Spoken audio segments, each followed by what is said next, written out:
안녕하세요. 누군가를 사별한 당신에게 현실적인 도움이 될 수 있는 가이드.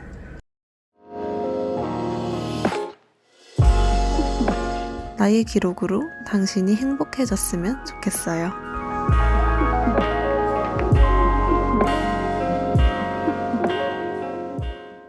안녕하세요. 도학이에요.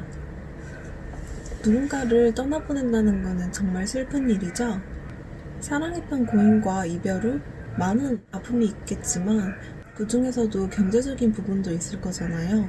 그런 경제적인 어려움 때문에 자신이 힘든 부분들을 치유받지 못하는 분들을 위해 오늘은 공기관을 소개해 드리려고 해요. 이것들은 전부 제가 도움을 받았던 곳들이고요. 저와 같은 아픔을 가지고 있는 분들에게 혹시라도 몰라서 도움을 받지 못할까봐 조금이라도 도움이 될까 영상을 준비해 봤습니다.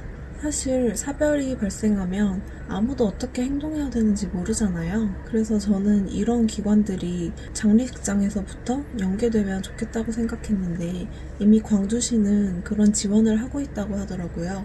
네, 정말 좋은 것 같고요. 저도 사별 후에 한 달 정도를 아무한테도 말하지 못하고 혼자 알았었어요. 그러다가 결국에 안 되겠다 싶어서 한두 달 후에 제가 스스로 이런 기관들을 찾아 나서서 결국에 연계받을 수 있었어요. 이런 기관을 찾는 거는 정말 쉽지도 않고 아무리 찾아도 잘 자료가 안 나와요. 키워드가 있잖아요. 혹시라도 사람들이 잘못된 생각을 할까봐 다른 쪽으로 알려주는 그런 키워드만 뜨더라고요. 그래서 제가 무슨 도움을 받았고 구체적으로 어느 기관에서 도움을 받았는지 다른 분들에게 도움이 되고자 준비해봤습니다. 먼저 아무에게도 말할 데가 없거나 어느 순간이든 말할 사람이 필요하다면 여기는 국가기관에서 운영하는 24시간 전문 상담 콜센터고요. 혹시라도 고인과 같은 방법으로 사람들이 떠나는 것을 방지하기 위해서 힘듦을 겪고 상처를 겪고 아픔을 가지고 계신 분들이 늘 통화를 할 수 있게 밤낮 없이 일하는 그런 곳이에요. 이런 사별이 발생하면 특히 혼자 있거나 밤이 되거나 술을 마시거나 그럴 때가 가장 위험하다고 해요. 그럴 때 혹시라도 다른 생각이 든다면 주저없이 이곳에 전화를 해서 나의 감정과 내 상태와 나의 마음을 털어놓고 위로를 받을 수 있었으면 좋겠습니다. 그리고 두 번째, 중앙심리부검센터. 여기는 보건복지부 산하기관이고요. 저와 같은 방법으로 고인을 떠나보내게 된 분들에게 전문적인 심리부검이라는 심리상담을 통해서 고인을 단계별로 떠나보내게 도와주는 그런 시스템이에요. 그 외에도 치료비 지원, 그리고 지역구 정신보건소와 연계해서 좀 더 빨리 도움을 받을 수 있게 해주는 그런 곳이에요. 치료비는 외래병원, 정신과에서 상담을 받거나 입원을 하거나 약을 타거나 그런 것들 포함해서 약 1년간 120만원에서 140만원 정도를 지원받을 수 있고요. 전문 상담도 받을 수 있는데 전문 심리 상담은 상담 비용이 10만원이라고 치면 7만원을 지원받고 3만원을 내는 시스템으로 그렇게 치료비 지원이 연계돼요. 하지만 올해부터 지원 정책이 바뀌어서 상담받을 수 있는 부분이 줄어들고 외래병원 치료만 유지된다고 들었어요. 그래서 자세한 거는 여기로 전화해 보시는 게 좋을 것 같아요. 그리고 세 번째, 지역구 정신건강보건소. 이곳에서는 앞서 말한 치료비 지원을 얼마를 받을 수 있는지, 언제까지 받을 수 있는지 안내받았고요. 그리고 여기 선생님들이 처음에 제가 가장 힘들 때 많이 상담을 해주셨고 어떤 식으로 제가 문제를 해결해 나가야 되는지 많이 조언을 해주셨었어요. 그리고 힘들 때 바로 전화를 하라고 했던 것도 기억이 나고요.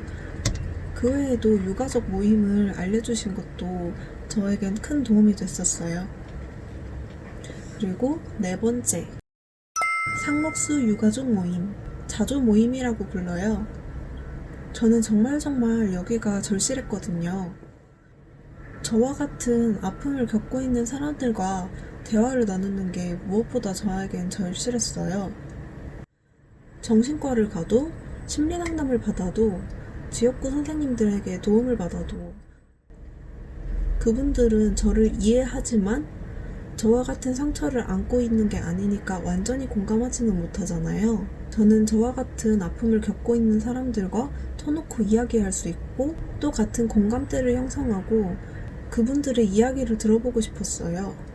외국 영화를 보면 이런 모임들이 많잖아요. 유가족 모임이라던가 중독에서 벗어나기 위한 모임. 한국에도 이런 모임이 있지 않을까 가장 먼저 찾아봤는데 여기는 정말 정보가 없더라고요. 제가 찾으려고 해도 찾을 수가 없고 심리보건센터를 통하고 정신보건소를 통해서 겨우 소개를 받았던 곳이 여기예요. 여기는 같은 상처를 가지신 분들이 매달 모여서 남들에게는 하지 못하는 이야기들을 우리끼리는 다 터놓고 이야기할 수 있는 그런 모임이에요. 주최는 시에 관련 센터가 운영하고요. 원래는 꼬박꼬박 나갔는데 요즘 사회적 거리두기로 인해 모임이 자체가 어렵잖아요. 그래서 여기도 몇 달째 못 나가고 있는데 저는 그게 정말 아쉬워요. 하지만 여기서 만난 분들과 이야기를 나누고 저는 그게 가장 큰 도움이 되었기 때문에 나중에 여기에 대해서도 따로 리뷰를 써볼까 해요. 그리고 5번째, 대학생이라면 국가장학금 변동사항 신고하기. 고인이 떠남으로 인해 가계 소득에 변동이 생겼다면 정말 큰 힘듦이 아닐 수 없죠. 국가장학금은 소득에 따라 장학금을 주는 제도잖아요. 그래서 소득에 변동이 있다면 문의를 하셔서 관련 서류를 제출하시고 소득 분위를 변경하셨으면 좋겠어요. 필요한 구비 서류로는 아마 세대주의 상세의 주민등록본이 필요할 거예요. 동사무소에서 받을 수 있고요. 발급 받으신 후 어플이나 인터넷 사이트로 접속해서 제출하시면 변동이 완벽하게 될 것입니다. 네, 오늘 이야기 어떠셨나요? 저는 처음에 이런 공기관들의 도움을 받는 것도 아무에게 말하지 못하고 숨겼었어요. 남들이 혹시나 이야기를 들으면 저를 더 걱정할까 봐서요. 더 걱정할까 봐 미리 겁먹었던 거죠. 하지만 나중에 가족들에게 알리고 나서 가족들도 제가 힘들었던 걸 알게 되고 그렇게 서로 아픔을 터놓고 이야기할 수 있게 되어서 저는 이런 거를 이야기해도 괜찮다고 봐요. 그런데 이거는 주관적인 거니까 밝힐지 말지는 본인이 가장 잘 알 것 같아요.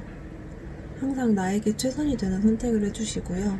아직도 저는 슬픔을 100% 털어냈다고는 하지 못하겠어요.